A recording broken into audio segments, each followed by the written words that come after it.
حضرت عیسیٰ علیہ السلام کا قصہ۔ عمران کی بیوی کا نام حنا، وہ دیکھتی ہے ایک پرندوں کو۔ ماں اپنے پرندے گھونسلے میں چلی گئی، اپنی چونچ میں دن بھر کی چیزیں لے کر اپنی ماں کی واپسی کا احساس کرتے ہوئے چوزے گھونسلے کے ارد گرد گھومتے پھرتے ہیں۔ ان کی نرم چونچیں کھلی ہوئی ہیں، صبح کے کھانے کے استقبال کے لیے تیار ہیں۔ ہوا کے اچانک جھونکے نے گھونسلہ ہلا دیا۔ جب ماں پرندے نے اپنے بچوں کو بچانے کے لیے اپنا حفاظتی بازو کھینچ لیا۔ اور پھر عمران کی بیوی کا نام حنا، اگرچہ قرآن میں واضح طور پہ نام کے ساتھ ذکر نہیں کیا گیا ہے، کے بارے میں خیال کیا جاتا ہے وہ ماں پرندے کے طور پر اپنے بچوں کی پرورش اور دیکھ بھال کرتی ہے۔ یہ جوڑا کئی سالوں تک بے اولاد رہا، عمران اور اس کی بیوی۔ اس لیے پرندوں کو اپنے جوان کی پرورش کرتے ہوئے دیکھ کر اس کی چزکی کی خواہش مزید گہری ہو گئی۔ حنا میں قابل ستائش خوبی یہ تھی کہ اس نے کبھی امید نہیں ہاری۔ وہ ایک بہت پرہیزگار عورت تھی، اللہ کی تدبیر پر یقین رکھتی تھی اور جو کچھ اس کے اختیار میں تھا اس پر ہی توجہ دیتی تھی۔ چڑیا کو دیکھ کر دل میں ایک بار پھر ہاتھ اٹھائے اور اللہ سے دعا کرنے کو وہ خیال آیا اس کو، اے میرے رب، میں نے جو کچھ میرے رحم میں ہے وہ پوری طرح تیری خدمت کے لیے وقف کر دیا ہے، تو اسے مجھ سے قبول فرما، تو ہی سب کچھ سننے والا جاننے والا ہے۔ اس نے عہد کیا کہ اگر اسے کبھی بچہ دیا گیا تو اس کی زندگی کے شوہر عمران کی طرح مسجد اقصی میں اللہ جل جلالہ کی خدمت کے لیے وقف کر دی جائے گی۔ عمران ایک نیک آدمی تھا جس نے اپنی جان اللہ کی خدمت میں پیش کر دی تھی۔ ان کے بارے میں کہا جاتا ہے کہ وہ بنی اسرائیل کا رہنما تھا اور اس نے اپنے دن مسجد اقصی میں اپنے لوگوں کے نماز اور عبادت میں مشغول رہتے میں گزارے۔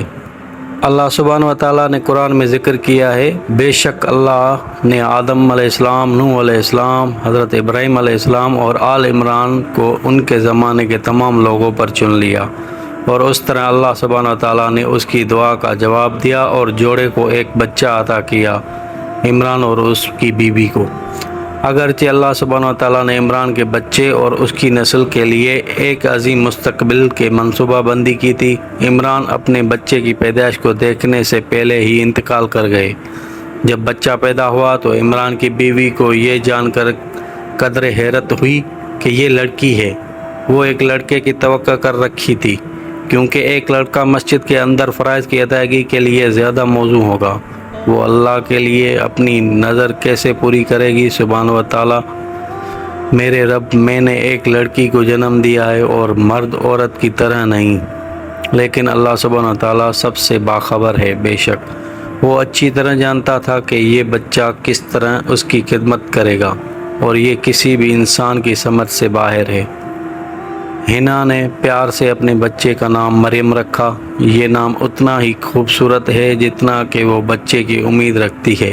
اس نے پھر اللہ سے دعا سبحانہ تعالیٰ سے کی، میں اس کے اور اس کی اولاد کے لیے شیطان مردودوں سے تیری پناہ چاہتی ہوں۔ دعا اس کے بعد اللہ پاک نے قبول کی۔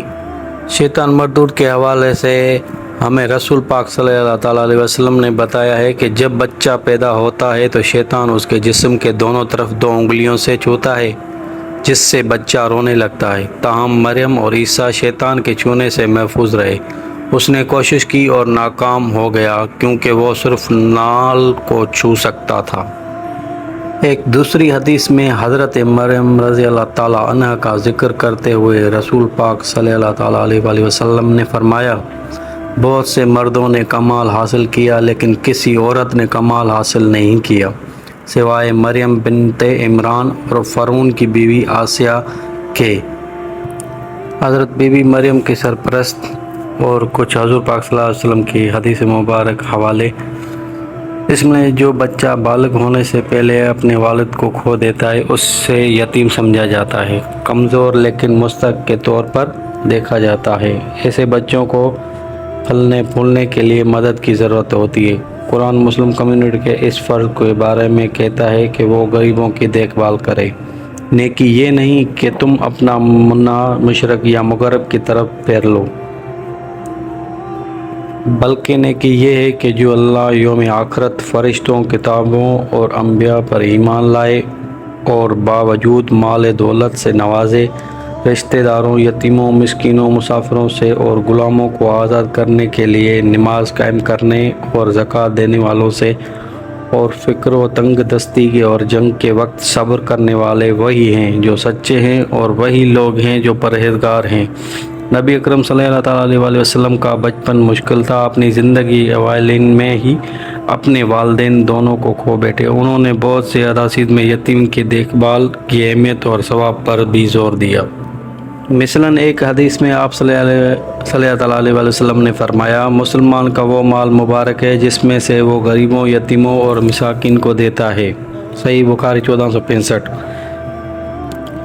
ایک دوسری حدیث میں آپ صلی اللہ علیہ وآلہ وسلم نے جنت کے ثواب پر روشنی ڈالی۔ مسلمانوں میں سب سے اچھا گھر وہ ہے جس میں یتیموں کے ساتھ اچھا سلوک کیا جاتا ہے۔ میں اور یتیم کا سرپرست اس باغ میں ہوں گے۔ اپنی 2 انگلیوں سے قربت کا اشارہ کرتے ہوئے اس منت کو اپنے ذہن میں تازہ کرتے ہوئے حنا نے اپنی بیٹی کو ایک چادر میں لپیٹ کر مسجد کے اماموں کے حوالے کر دیا کہ وہ ایک سرپرست مقرر کریں اور بچے کی کفالت کریں۔ حضرت زکریا علیہ السلام جو کہ مسجد کے ایک ممتاز پیشوا بھی تھے، مریم رضی اللہ تعالیٰ عنہ کی ولادت کا دعویٰ کرنے کے لیے آگے بڑھے کیونکہ وہ ان کے رشتہ دار تھے۔ اس نے پادریوں اور دیگر مذہبی رہنماؤں کے درمیان ایک شدید بحث کو جنم دیا، جو سب سے بڑھ کر کیونکہ ہلو خیر الحمدللہ بھی کام دے اللہ خبر ہی نہ ہے مان صبح آفس نکتا لا لائک کو نا یا ہاں اللہ صبح تو آئی مجھے 7 بجے دھارے پوری ہلی ہوئی۔ ہاں ٹھیک ہے ٹھیک ہے۔ اس نے پادریوں اور دیگر مذہبی رہنماؤں کے درمیان ایک شدید بحث کو جنم دیا، جو سب مریم رضی اللہ تعالیٰ عنہ کی سرپرستی کرنا چاہتے تھے۔ مسجد میں موجود لوگوں نے کہا کہ یہ ہمارے امام کی بیٹی ہے۔ انہوں نے مریم رضی اللہ تعالیٰ عنہ کو ایک خاص بچی کے طور پر پہچانا جو ایک بابرکت گھرانے سے آئی تھی اور ان کی کفالت کرنے والی بننا چاہتی تھی۔ بحث کو حل کرنے کے لیے انہوں نے قرآن دازی کہ یہ ایک عام عمل ہے جب وہ کسی معاہدے تک پہنچنے کے لیے جدوجہد کرنے کی کوشش کرتی تھی۔ اللہ سبحانہ تعالیٰ نے قرآن مجید میں نازل فرمایا، یہ غریب کی خبر ہے جو ہم آپ کی طرف وحی کرتے ہیں، آپ ان کے ساتھ نہیں تھے جب انہوں نے قرآن دازی کے لیے یہ فیصلہ کیا کہ مریم کا ولی کون ہوگا، اور نہ آپ وہاں موجود تھے جب وہ اس پر جھگڑ رہے تھے۔ مردوں نے اپنے لحاظ کھینچ کر ایک کنٹینر میں رکھ کر ایک بچے کو منتخب کرنے کے لیے دعوت دی۔ انہوں نے فیصلہ کیا کہ چنے ہوئے لحاف کا مالک مریم پر اپنا حق جتائے گا۔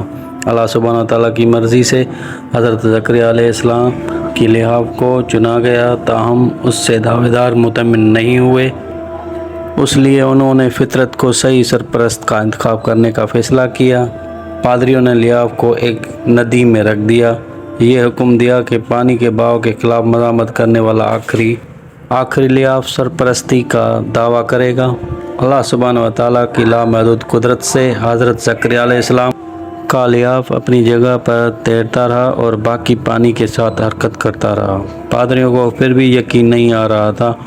اس بار انہوں نے زور دے کر کہا کہ پانی کے ساتھ چلنے والے لحاف کو بچے پر حقوق ملیں گے، جیسا کہ اللہ سبحانہ تعالیٰ نے حکم دیا۔ حضرت زکریا علیہ السلام کے لحاف نیچے کی طرف تیز ترین بہہ گئی جبکہ باقی نیچے دھنس گئے۔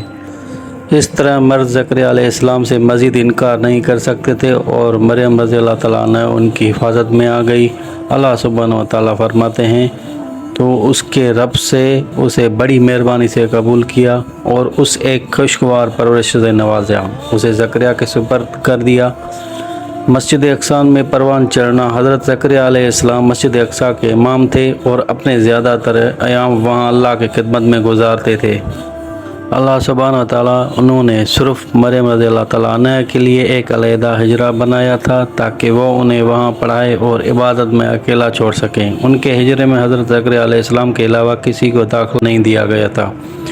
پھر وہ وقت آیا جب فرشتوں نے کہا اے مریم دیکھو اللہ جل جلالہ نے تمہیں چن لیا ہے اور تمہیں پاکیزہ بنایا ہے اور تمہیں دنیا کی تمام عورتوں پر فضیلت دی ہے۔ اے مریم اپنے رب کی اطاعت کرو اور سجدہ کرو اور رکوع کرو۔ رکوع کرنے والوں کے ساتھ فرشتوں کی طرف سے اسے حکم دیا گیا کہ وہ عبادت میں اضافہ کریں، سجدہ کریں اور اللہ کو کثرت سے یاد کریں۔ وہ مسجد اقصیٰ کے اندر رہتی اور پلی بڑھی اللہ جل جلالہ کی خدمت میں لاتعداد گھنٹے گزارے۔ اس کی حیرت کی وجہ سے جب بھی زکریا علیہ السلام مریم کے حرم میں تشریف لے گئے انہیں تازہ پھل ملے۔ گرمیوں میں اگنے والے پھل سردیوں میں اس کے کمرے میں تازہ پائے جاتے تھے اور سردیوں میں اگنے والے پھل گرمیوں میں اس کے کمرے میں تازہ پائے جاتے تھے۔ زکریا علیہ السلام کو یہ ایک معجزہ معلوم ہوا اور وہ متجس تھے کہ ان تازہ پھلوں کو کون فراہم کرے گا جب صرف اس کے حجرے تک رسائی مجھے ہی ہے۔ اس نے چڑھ کر کہا اے مریم یہ کہاں سے آیا؟ مریم نے جواب دیا یہ اللہ جل جلالہ کی طرف سے ہے، بے شک اللہ تعالیٰ جل جلالہ جسے چاہتا ہے بے حد رزق دیتا ہے۔ حضرت بی بی مریم کو ایک دن بچے کی خوشخبری ملی اللہ تعالیٰ کی طرف سے۔ ایک دن جب مریم رضی اللہ تعالیٰ عنہ اپنے حجرے میں اکیلے نماز پڑھ رہی تھی تو ان کا سامنا ایک نامعلوم شخص سے ہوا۔ اس دخل اندازی سے اس کے جسم میں خوف کی لہر دوڑ گئی۔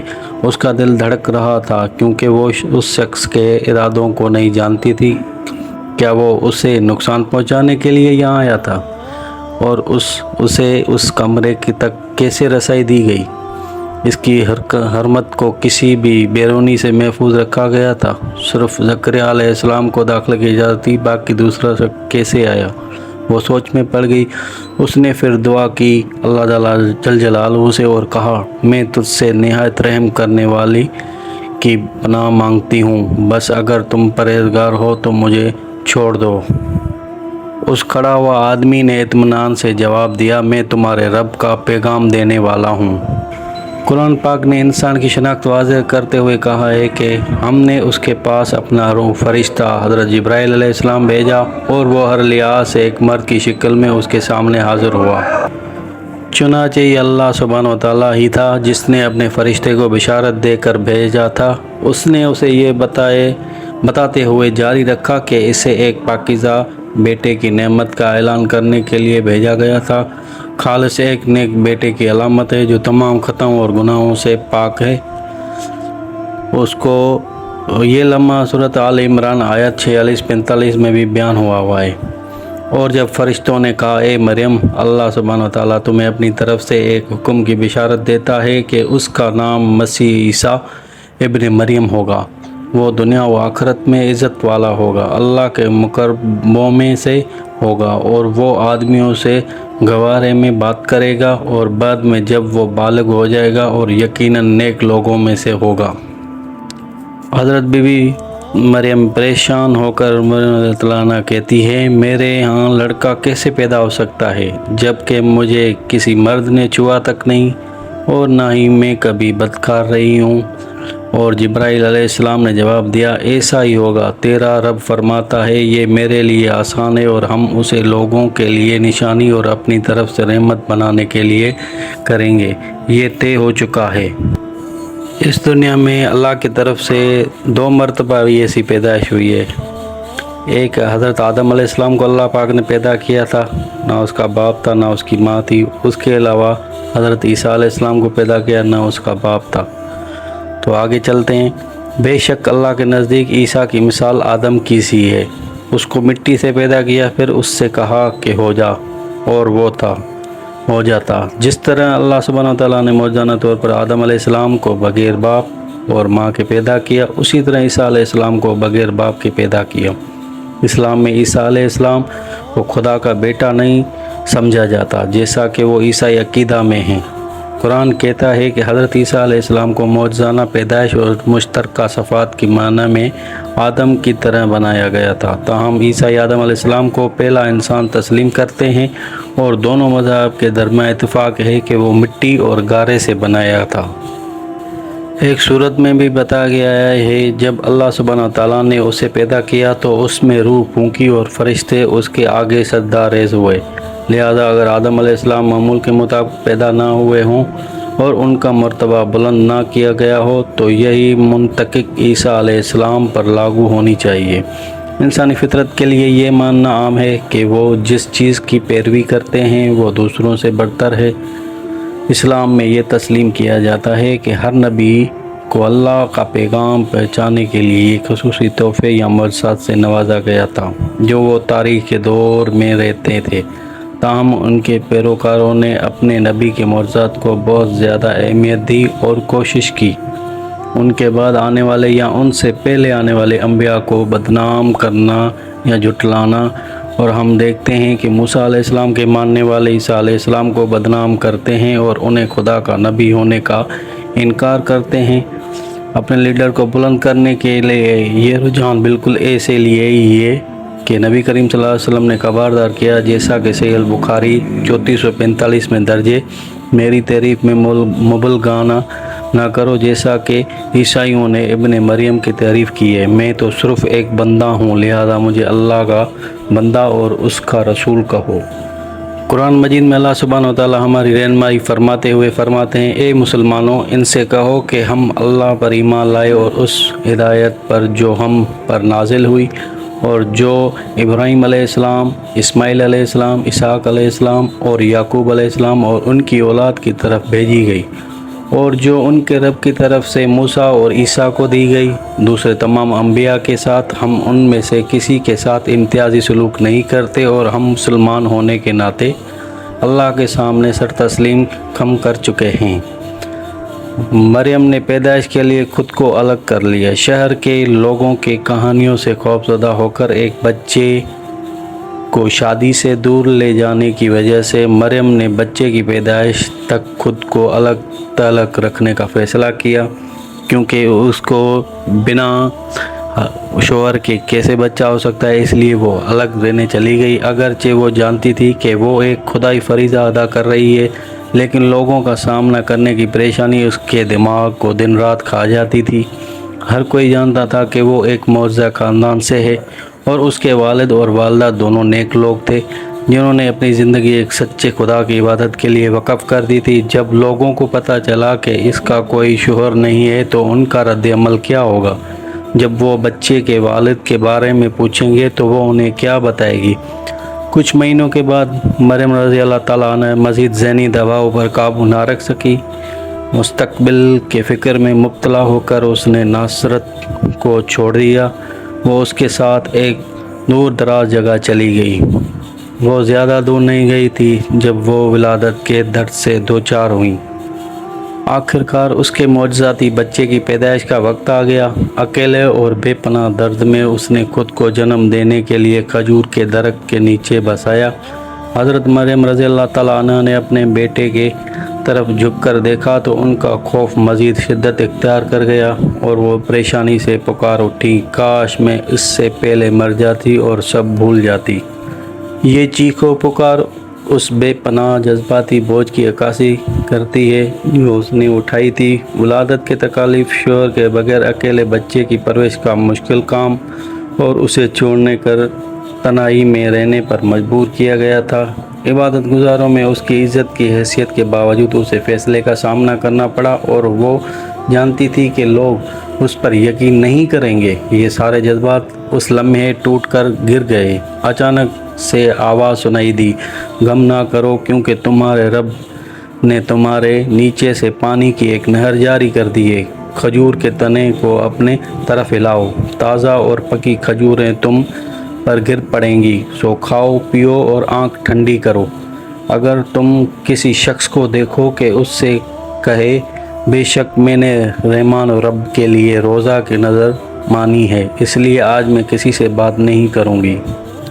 آئرن کی کمی اور خون کی کمی دو عام حالتیں ہیں جن کا شکار خواتین پیدائش کے دوران اور بعد میں بھی ہو سکتی ہیں۔ یہ ماں اور اس کے بچے دونوں کے طویل مدتی صفت پر منفی اثر ڈال سکتا ہے۔ یہ اللہ جل جلالہ کا کرم ہے سبحانہ و تعالیٰ کے۔ مریم رضی اللہ تعالیٰ عنہ نے ولادت کے بعد ان سے کہا کہ درخت کو ہلاؤ، اور کھجوریں گر گئیں۔ انہی تحفوں کے ذریعے اللہ سبحانہ و تعالیٰ نے بی بی مریم رضی اللہ تعالیٰ عنہ کو تسلی دی اور انہیں اپنی قوم میں واپس آنے کا عزم دیا۔ جیسے ہی مریم واپس آئی، شہر کے لوگوں نے تجسس، وحشت اور نفرت سے دیکھا جیسا کہ توقع کی گئی تھی۔ سوالات اور تنقیدوں کا ایک سلسلہ شروع ہو گیا۔ پھر وہ اپنے بچے کو لے کر اپنے لوگوں کے پاس آئی۔ انہوں نے کہا، اے مریم، تم نے ایک شیطانی کام کیا ہے۔ اے ہارون کی بہن، تیرا باپ برا آدمی نہیں تھا اور نہ ہی تمہاری ماں بدکار عورت تھی۔ اللہ سبحانہ تعالیٰ کی طاقت سبحانہ تعالیٰ اور اس کی یقین دہانی کے ساتھ مریم رضی اللہ عنہا نے جھولے میں بچے کی طرف اشارہ کیا۔ لوگوں نے کہا، ہم اس سے کیسے بات کر سکتے ہیں جو جھولے میں ہے؟ ایک چھوٹا بچہ، وہ تو بات تک نہیں کر سکتا۔ بی بی مریم نے یہ سمجھاتے ہوئے کہا کہ یہ سمجھتے ہوئے کہ بچہ کوئی عام نہیں ہے۔ شہر کے بہت سے لوگوں نے مریم رضی اللہ عنہا کو ہراساں کرنا بند کر دیا۔ کچھ لوگوں کا خیال تھا کہ یہ ایک عجیب چال تھی، لیکن کم از کم وہ ناصرت میں ہراساں کیے بغیر رہ سکتی تھی۔ عیسیٰ علیہ السلام کی نبوت۔ حضرت عیسیٰ علیہ السلام، جب عیسیٰ علیہ السلام صرف ایک بچہ تھا تو اس نے خود کو بڑوں کے ہجوم کے درمیان ربیوں کے واعظ سننے کے لیے مندروں میں گھومتے ہوئے پایا۔ وہ ان کی بات غور سے سنتا، ان سے سوال کرتا اور بلا خوف و خطرے اپنی رائے کا اظہار کرتا۔ تاہم اس کا خیر مقدم ایسے ربیوں نے نہیں کیا جو ایک بچے کی طرف سے اپنے اختیار کو چیلنج کرنے سے خطرہ محسوس کرتے تھے۔ وہ بحث کرنے میں بہت اچھا تھا اور وہ اکثر اس کے سوالات کا جواب دینے میں ناکام رہتے تھے۔ اس کے بجائے انہوں نے اسے خاموش کرنے کی کوشش کی، لیکن وہ اپنے خیالات کو رد کرنے سے باز نہیں آیا۔ حضرت عیسیٰ علیہ السلام کے جیسے جیسے بڑے ہوتے گئے، اللہ سبحانہ و تعالیٰ نے ان کو جو حکمت اور خاص صلاحیت عطا کی وہ ان کے پاس کے لوگوں پر عیاں ہو گئی، جیسا کہ اس کے تصور و ولادت کے گرد اصرار اور معجزانہ نوعیت تھی۔ اس طرح ان کی پوری زندگی ناقابل بیان معجزات سے بھری ہوئی تھی۔ یہ ان کی نبوت کے لوگوں کے لیے ایک واضح نشانی تھی۔ ہر وقت اس نے اپنی قوم کو اللہ جل جلالہ کی عبادت کرنے کے لیے پکارا، ایک سچا خدا، بے شک اللہ میرا اور تمہارا رب ہے، لہذا اس کی عبادت کرو، یہی سیدھا راستہ ہے۔ اب اس کی جوانی میں سبت کے دن یہودی پادریوں نے مکمل آرام کے لیے ایک مقدس دن کو برقرار رکھا۔ اگرچہ اس دن کا انتخاب حضرت موسیٰ علیہ السلام نے اللہ تعالیٰ جل جلالہ کی عبادت کے لیے کیا تھا، لیکن یہودیوں کی طرف سے عجیب و غریب رسمیں رائج تھی۔ پیروکار آگ کو روشن یا بجھا نہیں سکتے تھے، خواتین اپنے بالوں کی چوٹی نہیں بنا سکتی تھی اور نہ ہی وہ کسی مریض کو بچانے کے لیے ڈاکٹر کو بلا سکتی تھی جس کی حالت نازک تھی۔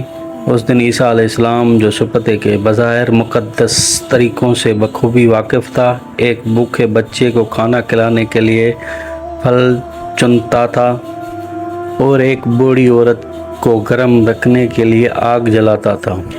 ایسے عمل جو قانون کی خلاف ورزی کرتے تھے۔ عیسیٰ علیہ السلام عقیدے اور عبادت کے نام پر ہونے والی ملٹائزیشن کا مشاہدہ کرتے تھے۔ اس نے مشاہدہ کیا کہ کس طرح پجاریوں نے مندر کے ذریعے بہت زیادہ روزی کمائی۔ وہ دیکھتا رہا کہ مندر قربانی کے لیے بکرے اور کبوتر بیچنے والے بازار میں تبدیل ہو چکا تھا، اور حیران رہ گیا کہ غریب کیسے قیمتیں برداشت نہیں کر سکتے۔ حضرت عیسیٰ علیہ السلام یہ سمجھ میں ناکام رہے کہ جب ہزاروں غریب لوگ ہیکل کی دیواروں کے باہر بھوکے مر رہے ہیں تو ہیکل میں قربانیاں کیوں جلائی گئیں؟ اسی رات انبیاء زکریا علیہ السلام اور حضرت یحییٰ علیہ السلام کو قتل کیا گیا، اور عیسیٰ علیہ السلام کو اپنے رب کی طرف سے پیغام ملا۔ اپنی پہلی وحی میں اللہ سبحانہ و تعالیٰ نے عیسیٰ علیہ السلام کو حکم دیا کہ وہ بنی اسرائیل کو حق کی تبلیغ شروع کریں جو واضح طور پر گمراہ تھے۔ عیسیٰ علیہ السلام کا پیغام۔ حضرت عیسیٰ علیہ السلام نے عیش و عشرت کی مادی زندگی کے کھلم کھلا مذمت کی اور اپنی قوم کو عاجزانہ زندگی گزارنے کی دعوت دی۔ انہوں نے اپنے لوگوں سے اپیل کی کہ وہ مال جمع کرنے سے باز رہیں اور اپنا وقت اللہ تعالیٰ جل جلالہ کی عبادت میں صرف کریں سبحانہ تعالیٰ، تاکہ ان کی آخرت کی خوشحالی ہو۔ اس نے ایک دوسرے کو اور زمین پر گھومنے والی مخلوقات کو بخشش اور رحم کی تبلیغ کی۔ تمام حوالوں سے یہ بات بالکل واضح تھی کہ عیسیٰ علیہ السلام نے تو حاکم کے طور پر یا مالی ذرائع سے دنیاوی طاقت کے خواہاں تھے۔ اس کا مشن ایک خالق کی عبادت کو اس طریقے سے قائم کرنا تھا جس طرح خالق نے حکم دیا تھا۔ اس نے فریسیوں کی طرف سے منعقد کیے جانے والے طریقوں کی مذمت کی جو کہ یہودیوں کے سب سے نمایاں فرقوں میں سے ایک ہے۔ یہ تورات کے یہودیوں کی سطحی تشریح سے متصادم تھا۔ عیسیٰ علیہ السلام نے انہیں مطلع کیا کہ وہ تورات کی مذمت نہیں کرنا چاہتے تھے بلکہ اس کا مقصد لوگوں کو اس کے الفاظ کے اصل جوہر کے سمجھنے میں مدد کرنا تھا۔ وہ جانتا تھا کہ وہ منافق ہیں۔ انہوں نے ایک بات کہی لیکن دوسری بات کی۔ انہوں نے خدا کے بارے میں سکھایا لیکن انہوں نے خدا کی محبت کے لیے کام نہیں کیا۔ انہوں نے 10 احکام کی کچھ تعلیمات کو مزید واضح کیا۔ مثال کے طور پر چھٹا حکم زنا سے منع کرتا ہے، تاہم اس کا مطلب صرف ایک مرد اور عورت کے درمیان جسمانی رابطہ نہیں ہے بلکہ تمام غیر قانونی اعمال جو کسی کو زنا کی طرف لے جا سکتے ہیں۔ یہ نظر سے شروع ہوتا ہے۔ آنکھ اس وقت زنا کرتی ہے جب وہ کسی بھی چیز کو شوق سے دیکھتی ہے اور اس لیے نظریں نیچی رکھنا کسی بھی ناجائز خواہش سے محفوظ رہے گا۔ ان تعلیمات نے اعلیٰ پادریوں کے مقام اور اختیار کو مزید خطرے میں ڈال دیا۔ وہ اس طرح حضرت عیسیٰ علیہ السلام کو گرانے کے لیے اپنی تدبیریں شروع کی۔ عیسیٰ علیہ السلام کو بدنام کرنے کی کوشش۔ حضرت عیسیٰ علیہ السلام ایک دن پادری کے معروف زانی کو عیسیٰ علیہ السلام کے پاس گھسیٹ کر لے گئے اور پوچھا گیا۔ موسیٰ علیہ السلام کا قانون زانیوں کو سنسار کرنے کی شرط نہیں لگاتا۔ جب عیسیٰ علیہ السلام نے ہاں میں جواب دیا تو انہوں نے اعلان کیا یہ عورت زانی ہے۔ عیسیٰ علیہ السلام ان کی چال کو سمجھ گئے۔ وہ جانتا تھا کہ اگر اس نے موسوی قانون کے اطلاق کو منظور کر لیا تو وہ معافی اور رحم کی اس کی تعلیمات سے متصادم ہو جائے گا۔ وہ یہ بھی جانتا تھا کہ پادریوں کے اپنے ناموں سے زیادہ گناہ اس کے سامنے کھڑی عورت سے زیادہ تھے۔ چنانچہ اس نے مردوں سے اعلان کیا تم میں سے جو بے گناہ ہو اسے سنسار کر سکتا ہے۔ یہ زنا سے متعلق ایک نیا قانون لایا۔ صرف بے گناہ ہی کا فیصلہ کر سکتا ہے۔ سب کے بعد کوئی بھی ایک گناہ گار کا فیصلہ نہیں کر سکتا سوائے قادر مطلق سب کچھ جاننے والا اللہ پاک کے علاوہ۔ جیسے ہی حضرت عیسیٰ علیہ السلام ہیکل سے نکلے عورت اس کے پیچھے چل دی۔ وہ اس کے سامنے گھٹنے ٹیک کر اس کے پاؤں کو خوشبو اور اپنے آنسوؤں سے دھوتی اور اپنے بالوں سے خشک کرتی۔ حضرت عیسیٰ علیہ السلام کو اٹھنے کے لیے کہہ کر پھر فرمایا اے رب اس کے گناہوں کو معاف فرما۔ اس اشارے کے ذریعے حضرت عیسیٰ علیہ السلام نے اعلیٰ پادریوں کو دکھایا کہ اللہ جل جلالہ کی راہ میں چلنے والے جلاد نہیں بلکہ رحم کرنے والے ہیں۔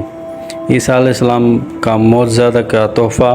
بعض قرآنی مفسرین کا خیال ہے کہ اللہ سبحانہ وتعالیٰ کی مدد اور اجازت سے عیسیٰ علیہ السلام نے مردوں کو زندہ کیا۔ کل 4 لوگوں کو زندہ کیا گیا۔ عیسیٰ علیہ السلام کا ایک دوست جس کا نام العظم تھا، ایک بڑی عورت کا بیٹا، ایک عورت کی اکلوتی بیٹی اور ایک آدمی جس کا نام سام ابن نوح تھا۔ اس سے معلوم ہوتا ہے کہ جب حضرت عیسیٰ علیہ السلام پہلے تینوں کو واپس لائے جو حضرت عیسیٰ علیہ السلام کے زمانے میں فوت ہو چکے تھے تو کفار نے الزام لگایا کہ عیسیٰ علیہ السلام صرف ان لوگوں کو واپس لائے جو حال ہی میں مرے تھے، کہ شاید یہ لوگ بالکل نہیں مرے، بالکل بے ہوش ہو گئے تھے۔ اس کے بعد کفار نے عیسیٰ علیہ السلام کو سام ابن نوح نامی شخص کو زندہ کرنے کا چیلنج دیا جو عیسیٰ علیہ السلام کی زندگی سے پہلے فوت ہو چکا تھا۔ حضرت عیسیٰ علیہ السلام چیلنج سے باز نہیں آئے کیونکہ وہ جانتے تھے کہ اللہ سبحانہ وتعالیٰ ان کے ساتھ ہیں۔ اس لیے انہوں نے دعوے داروں سے کہا کہ وہ اسے میت کی قبر کی طرف اشارہ کریں۔ عیسیٰ علیہ السلام نے انہیں اللہ سبحانہ وتعالیٰ سے آدمی کو دوبارہ زندہ کرنے کے لیے دعا کی۔ کچھ ہی دیر میں ایک سرمئی بالوں والا سام ابن نوح اپنی قبر سے باہر نکلا۔ حضرت عیسیٰ علیہ السلام نے سام سے پوچھا جب آپ کے زمانے میں عمر رسیدگی نہیں تھی تو آپ کے بال سفید کیسے ہوئے؟ آدمی نے جواب دیا اے روح اللہ، میں نے سوچا کہ قیامت کا دن آ گیا ہے، اس دن کے خوف سے میرے بال سفید ہو گئے۔ علیہ السلام کے معجزات۔ اللہ سبحانہ وتعالیٰ کے اجازت کے ساتھ حضرت عیسیٰ علیہ السلام نے کئی معجزات دکھائے۔ مٹی کے پرندے میں زندگی کا سانس لینا، اسے زندہ کرنا، اندھے اور جذام میں مبتلا شخص کا علاج، مردوں کو زندہ کرنا۔ اس کے پاس وہ علم تھا جو دوسروں سے پوشیدہ تھا۔ وہ ہر اس سوال کا جواب دے سکتا تھا جو کسی کے پوچھے، اس حد تک کہ وہ جانتا تھا کہ لوگوں نے کیا کہا ہے اور انہوں نے اپنے گھروں میں کیا ذخیرہ کیا ہے۔ آسمان سے کہانی کی میل، یہ معجزات قرآن پاک کی درج ذیل آیات میں مذکورہ ہے۔ اللہ تعالیٰ فرمائے گا، اے عیسیٰ ابن مریم، تم پر اور تمہاری والدہ پر میرے احسان کو یاد کرو، اور جب میں نے تمہیں پاکیزگی کے جذبے سے تقویت بخشی تھی کہ تم لوگوں سے گوارا میں بات کرتے تھے، اور جب تم بڑے ہو گئے تھے میں نے تمہیں کتاب اور حکمت اور تورات اور انجیل کی تعلیم دی، اور جب تم نے میرے حکم سے مٹی سے پرندے کی شکل بنائی اور تم نے اس میں پھونک ماری اور میرے حکم سے وہ پرندہ بن گیا، میری رخصت پیدائش سے اندھے اور کوڑی، اور جب تم نے مردوں کو زندہ کیا، اور یاد کرو جب میں نے بنی اسرائیل کو تم سے روکا تھا جب تم ان میں سے ان کے بارے میں واضح دلیلیں لے کر آئے تھے، فرمایا یہ سری جادو کے سوا کچھ نہیں، اور یاد کرو جب میں نے حواریوں کے مجھ پر اور میرے رسول پاک صلی اللہ علیہ وسلم پر ایمان لانے کی وحی کی تو انہوں نے کہا کہ ہم ایمان لائے ہیں، ہم گواہی دیتے ہیں کہ ہم ہی اللہ جل جلالہ کے فرما بردار ہیں۔ یہ آیت اہم طور پر اس جملے کو دہراتی ہے، میری اجازت سے، یعنی یہ معجزات اللہ سبحانہ تعالیٰ کی برکت سے ہوتے ہیں۔ اس طرح یہ واقعی عیسیٰ علیہ السلام نہیں ہے جس نے آزادانہ طور پر عمل کیا اور مردوں کو زندہ کیا یا بے جان چیزوں کو زندہ کیا، بلکہ یہ اللہ جل جلالہ کی قدرت اور اجازت سے ہے جس نے اسے ایسا کرنے کے قابل بنایا۔ بے شک میں تمہیں یہ بھی بتاؤں گا کہ تم کیا کھاتے ہو اور اپنے گھروں میں کیا ذخیرہ رکھتے ہو، یقیناً یہ تمہارے لیے نشانی ہے اگر تم سچے مومن ہو تو۔ چھٹا اور آخری معجزہ جس کے بارے میں ہمیں قرآن پاک میں بتایا گیا ہے وہ عیسائی عقیدے میں دی لاسٹ سپر کے نام سے مشہور ہے۔ اسلامی روایات میں اس تقریب کو ٹیبل اسپریڈ یا دی فیسٹ کہا جاتا ہے۔ یہ قرآن کی 5ویں سورت سورہ مائدہ کا عنوان ہے۔ پیروکاروں کے لیے ایک دعوت، 30 دن کے روزوں کے بعد جس کا حکم عیسیٰ علیہ السلام نے اللہ کی خدمت میں دیا، سبحانہ تعالیٰ مومنین نے عیسیٰ علیہ السلام سے درخواست کی کہ وہ اپنے افطار کے لیے آسمان سے کھانا مہیا کریں۔ اے عیسیٰ ابن مریم، کیا تمہارا رب ہم پر آسمان سے کھانے کا دسترخواں اتارنے کو تیار ہے؟ حضرت عیسیٰ علیہ السلام کے رسولوں کی نیت اچھی نہیں تھی۔ جب انہوں نے پوچھا کہ کیا اللہ سبحانہ تعالیٰ کے لیے آسمان سے کھانا مہیا کرنا ممکن ہے، ان کے سوال کو بے عزتی کی علامت کے طور پر دیکھا گیا۔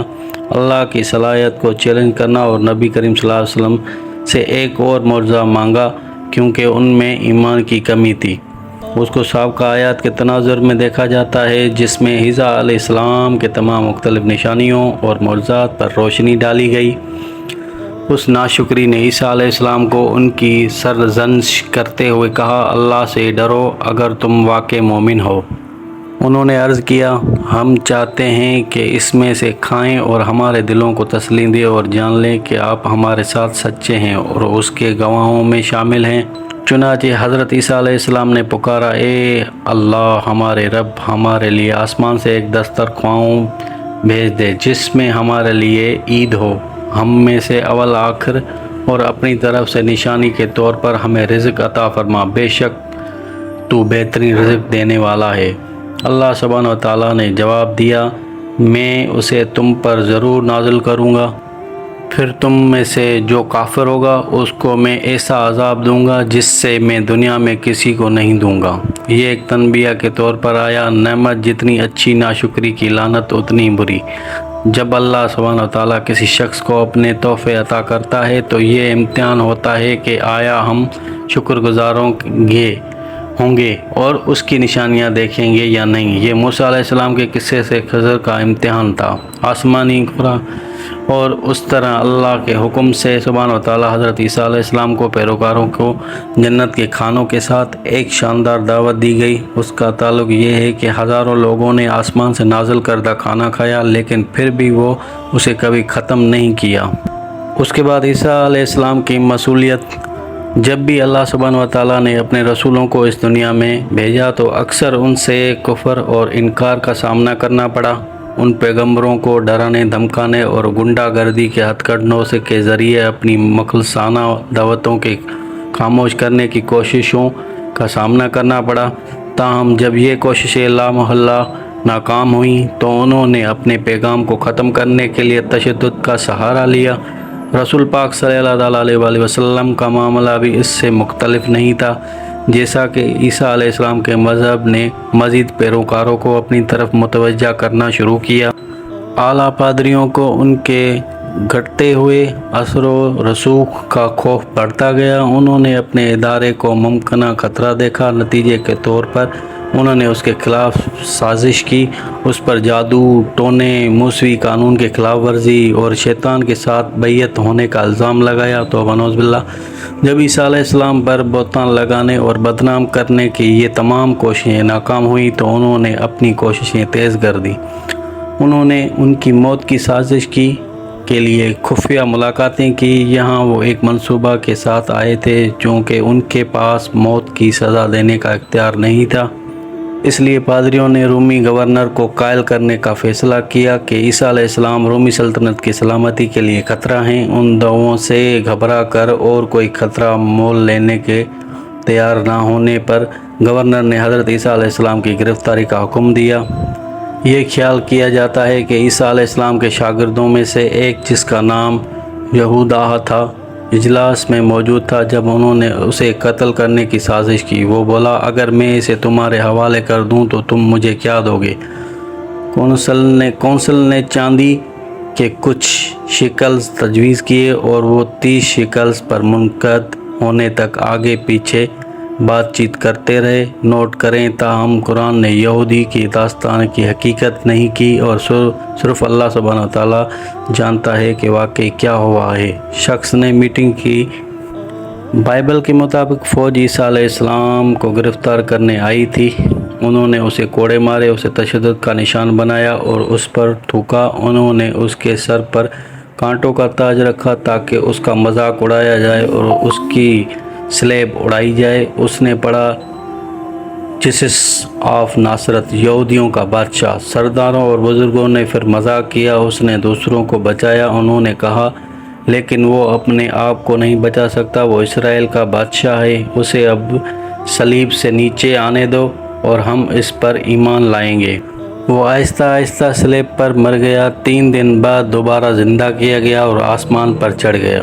تاہم قرآن ایک مختلف اکاؤنٹ پیش کرتا ہے۔ اللہ سبحانہ وتعالیٰ قرآن مجید میں فرماتا ہے، اور ان کے اس قول کے لیے کہ بے شک ہم نے مسیح عیسیٰ ابن مریم کو، اللہ کے رسول کو قتل کر دیا، اور انہوں نے اسے قتل نہیں کیا اور نہ ہی اس کو ان سے مشابہ کیا، اور جو لوگ اس میں اختلاف کرتے ہیں وہ اس کے بارے میں گمان کے سوا کچھ نہیں جانتے، اور انہوں نے اسے قتل نہیں کیا بلکہ اللہ سبحانہ تعالیٰ نے اسے اپنی طرف اٹھا لیا۔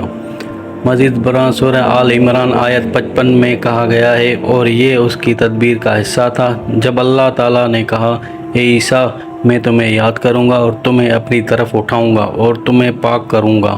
وہ لوگ جنہوں نے کفر کیا اور تمہارے پیروکاروں کو قیامت کے دن تک کافروں پر فضیلت دیں گے، پھر تم میری طرف لوٹ کر جاؤ گے اور میں تمہارے درمیان فیصلہ کروں گا جس میں تم نے اختلاف کیا ہے۔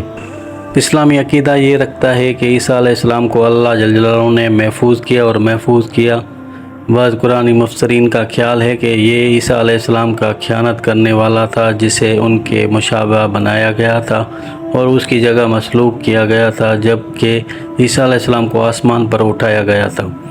مسلمان عیسیٰ علیہ السلام کی دوسری آمد پر یقین رکھتے ہیں۔ ابو ہریرہ رضی اللہ تعالیٰ عنہ روایت کرتے ہیں کہ رسول صلی اللہ علیہ وسلم نے فرمایا، اس ذات کی قسم جس کے ہاتھ میں میری جان ہے، ابن مریم عنقریب تمہارے درمیان عادل منصف کے طور پر اترے گا۔ وہ صلیبیں توڑ دے گا، سوروں کو مار ڈالے گا، جزیہ کو ختم کر دے گا، اور دولت اس حد تک بڑھے گی کہ کوئی اسے قبول نہیں کرے گا۔ علیہ السلام کے پرستار قرآنی نقطہ نظر سے یہودی عقیدے کے اہم غلطی عیسیٰ علیہ السلام جیسے بعض انبیاء کا انکار تھا جو ان کی رہنمائی کے لیے بھیجے گئے تھے۔ اس کے برعکس عیسائیت میں خرابی عیسیٰ علیہ السلام کی حیثیت میں ایک سمجھا یا کہا، اور یوں وقت گزرنے کے ساتھ اللہ کی طرف سے بھیجے گئے اصل صحیفے سے انحراف زیادہ واضح ہوتا چلا گیا۔ اس نے ان کی صحیفوں کی ساکھ کو داغدار کیا، کیونکہ عبادت اور قانون کے طریقہ انسان متعین نہیں کر سکتا۔ اس نے اللہ جل جلالہ سبحانہ تعالیٰ کو ان اختلافات کو دور کرنے کے اور اپنے کلام کو محفوظ رکھنے کے لیے ایک بار پھر اپنی آخری وحی حضرت محمد مصطفیٰ صلی اللہ تعالیٰ علیہ وسلم کے ذریعے نازل کرنے پر آمادہ کیا۔ قرآن نصیحت کرتا ہے، اے اہل کتاب، اپنے دین میں حد سے نہ بڑھو اور اللہ کی طرف حق کے سوا کوئی چیز منسوب نہ کرو۔ مسیح عیسیٰ ابن مریم صرف اللہ کے رسول تھے، اور اس کا وہ حکم جو اس نے مریم کو پہنچایا، اور اس کی طرف سے ایک روح جو کہ مریم کے حاملہ ہونے کا باعث بنی، تو اللہ جل جلالہ اور اس کے رسولوں پر ایمان لاؤ، اور یہ نہ کہو کہ یہ تمہارے لیے بہتر ہے۔ اللہ اس کی نشان سے بعید ہے کہ جو کچھ آسمان اور زمینوں ہے اللہ ہی کافی ہے۔ بعض لوگ عیسائی یہودی وہ دعویٰ کرتے ہیں، بڑے مہربان رب نے اپنے لیے بیٹا بنایا ہے۔ یقیناً آپ نے ایک شیطانی بیان دیا ہے۔ یہ ایک ایسی عفریت ہے کہ قریب ہے کہ آسمان اس پر پھٹ پڑے، زمین شق ہو جائے اور پہاڑ اس وقت گر پڑیں کہ خدائے رحمان کو بیٹا قرار دیا جائے۔ رحمان رب کو یہ زیب نہیں دیتا کہ وہ بیٹا بنائے۔ آسمان اور زمینوں میں کوئی نہیں مگر وہ رحمان رب کے پاس بندہ بن کر آئے گا۔ بے شک اس نے ان کو گھیر رکھا ہے اور ان سب کو شمار کر رکھا ہے۔ قیامت کے دن ان میں سے ہر ایک اس کے پاس اکیلا آئے گا۔ در حقیقت نہایت رحم کرنے والا رب عنقریب ان لوگوں کے لیے دائمی محبت پیدا کرے گا جو ایمان لائے اور عمل صالح کرتے ہیں۔ اللہ سبحانہ تعالیٰ ایک اور سورہ میں مزید فرماتے ہیں، جن لوگوں نے کہا مسیح ابن مریم حقیقتاً وہ خدا ہے، وہ کافر ہیں۔ آپ کہہ دیجئے کہ اللہ کو کون غالب کر سکتا تھا اگر وہ مسیح ابن مریم کو اور اس کے بیٹے کو ہلاک کرنا چاہتا، کیونکہ زمین اور آسمان کی بادشاہی اللہ جل جلالہ کی ہے، جو وہ چاہتا ہے وہی کرتا ہے۔ یہود و نصارے کہتے ہیں ہم اللہ جل جلالہ کے بچے اور اس کے پیارے ہیں۔ ان سے پوچھو کہ وہ تمہارے گناہوں کی سزا کیوں دیتا ہے؟ آسمانوں اور زمین کی بادشاہی اللہ کی ہے، اور ان کے درمیان جو کچھ ہے سب اسی کی طرف لوٹنا ہے۔ سچے ایمان کی تعلیم کہیں ایسا نہ ہو کہ ہمارے پاس کوئی بشارت دینے والا اور ڈرانے والا نہیں آیا، کیونکہ اب یقیناً تمہارے پاس خوشخبری سنانے والا اور ڈرانے والا آیا ہے۔ اللہ تعالیٰ قادر ہے۔ حضرت عیسیٰ علیہ السلام کی اسٹوری کا واقعہ یہی مکمل ہوتا ہے، اور اگر آپ کو یہ ویڈیو اور قصہ صحیح لگا ہو تو آپ میری چینل کو سبسکرائب کریں، لائک کریں اور بیل آئیکن کو دبانا نہ بھولیں، کیونکہ میری ہر آنے والی ویڈیو آپ تک پہنچ سکے۔ Thank you.